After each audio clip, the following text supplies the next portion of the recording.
Shalom. First and foremost, I want to start off by giving all praises, honor, and glory to Yahweh, Ba'ashem, Yahweh Shai, Ba'ashem, Chakadash. Double honors unto the apostles and the elders of the great millstone who taught us this truth.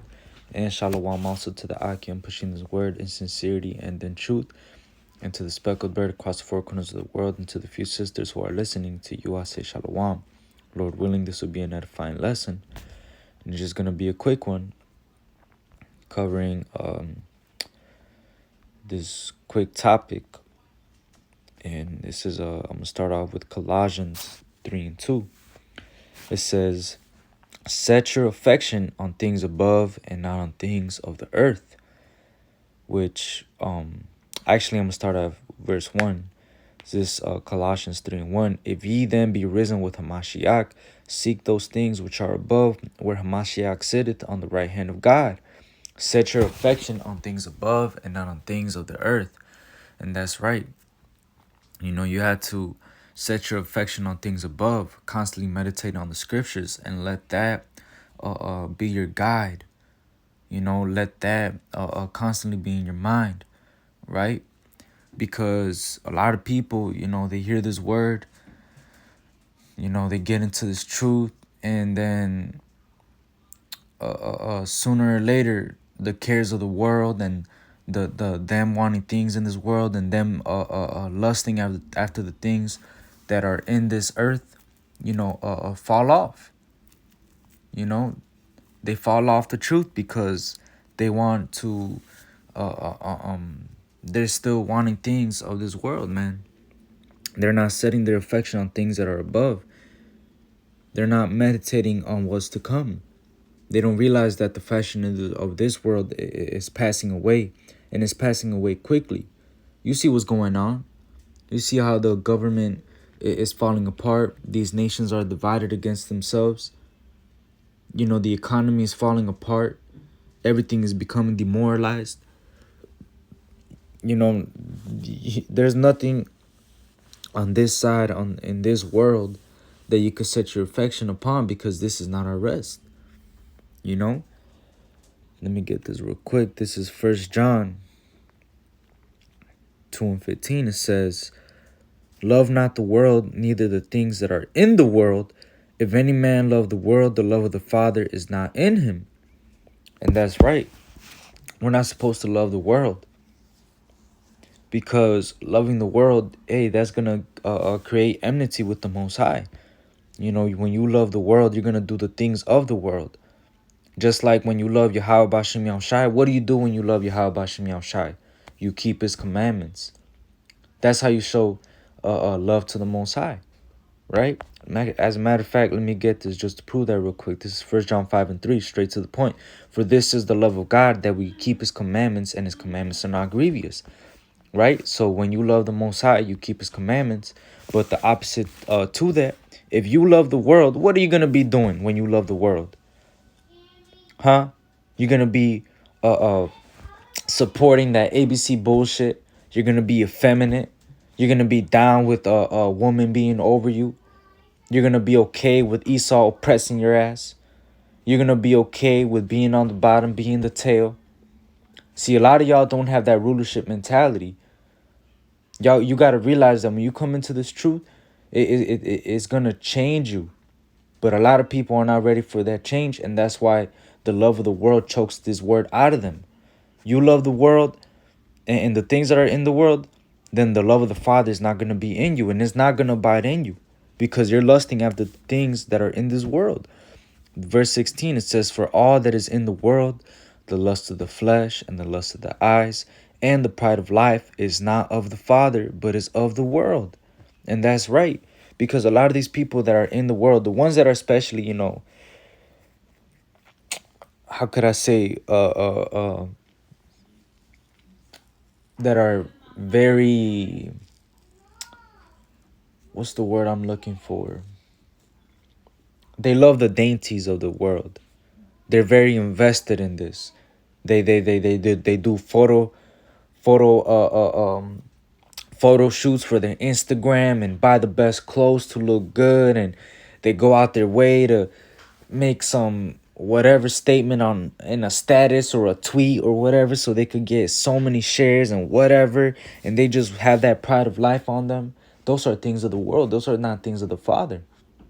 You know, though that's a spirit that you can't have on you, because that spirit alone is gonna take you out to truth, man. You want to be somebody in this world. You know, we have to follow the example that Hamashiach set for us, of being of no reputation. You know, it says, verse 17, and the world passeth away, and the lust thereof, but he that doeth the will of God abideth forever. And that's right, because righteousness is immortal. Let me get that real quick. This is Wisdom of Solomon 1:15. It says, for righteousness is immortal. And that's right. Righteousness, doing the will of the Most High, you know, keeping this word is it's immortal. It's gonna immortalize you. But guess what? You doing the things of this world is not, because this world is already passing away as we speak. So why would you do something that is gonna be temporary? You know, this world is already passing away, man. This world isn't what it is, you know, or what the people in the world make it out to be, you know. Let me get this real quick. This is First Corinthians. Let me see.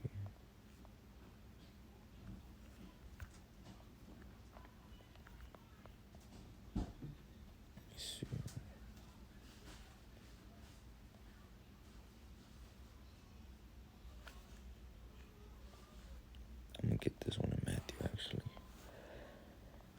This is Matthew 13 and 22. It says, he also that receiveth seed, because this is the parable of the sower, you know.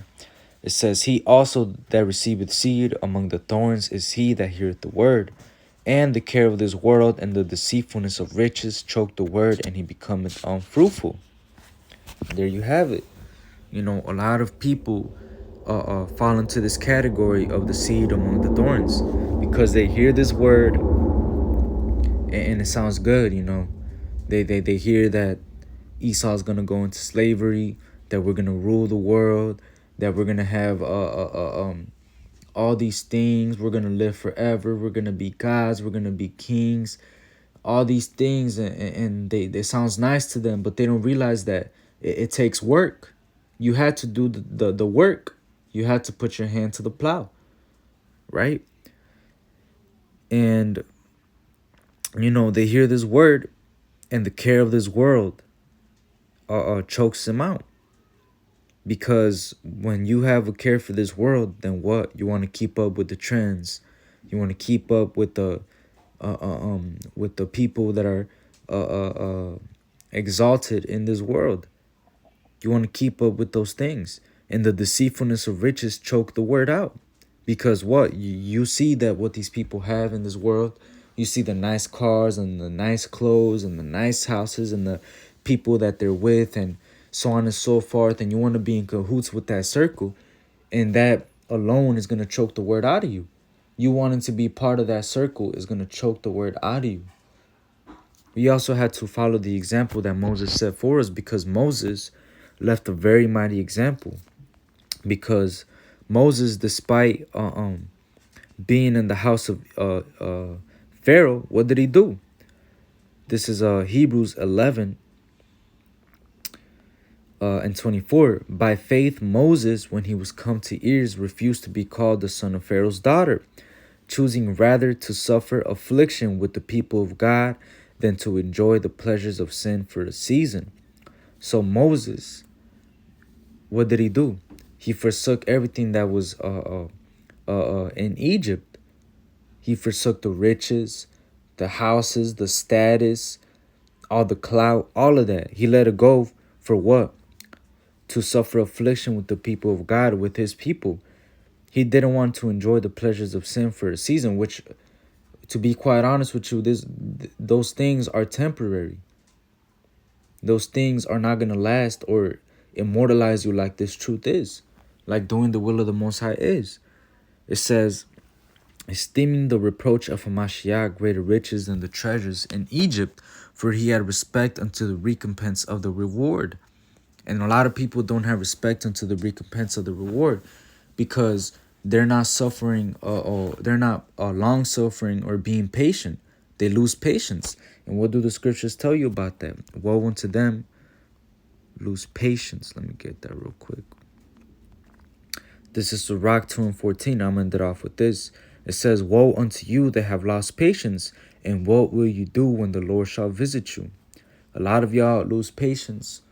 You know, a lot of people lose patience when they hear this word, because we tell y'all what's to come. We tell y'all the kingdom that's gonna come, the reward that is gonna come with it, how we're all gonna receive the same penny, how we're gonna receive an everlasting kingdom. We're gonna have actual. We're gonna enjoy our children.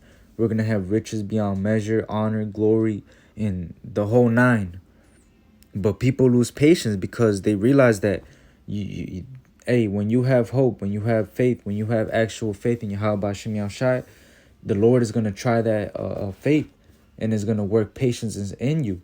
And you're going to have to long suffer until we get to the kingdom. We have to endure unto the end. And a lot of people lose patience. The care of this world chokes them out. And what are y'all going to do when the Lord visits you? Because like it says in Peter's, it would have been better for you to not even have known this, because now you're going to receive a greater punishment than before, because you knew better and therefore you should have done better. So when the Lord visits this place, you're going to be found very guilty, with a huge target behind your back, you know. So that's why, you really had to be very careful and beware of covetousness. You had to beware of covetousness and the care of this world, because those things alone could really choke you out. They could really choke this word out of you, and that's a very fearful thing, man. You don't want this word to leave you, because this word is a comfort, and we're gonna need this comfort in the days to come, because Jacob's trouble is about to come down full throttle, man. And we're going to need this word in us. We're going to need the wisdom and knowledge to be the stability of our times. We're going to need the fear of the Lord, So with that, Lord willing, it was an edifying lesson. I want to give all praises, honor, and glory to Yahweh Ba'ashem Yahushai, Ba'ashem Hakadash.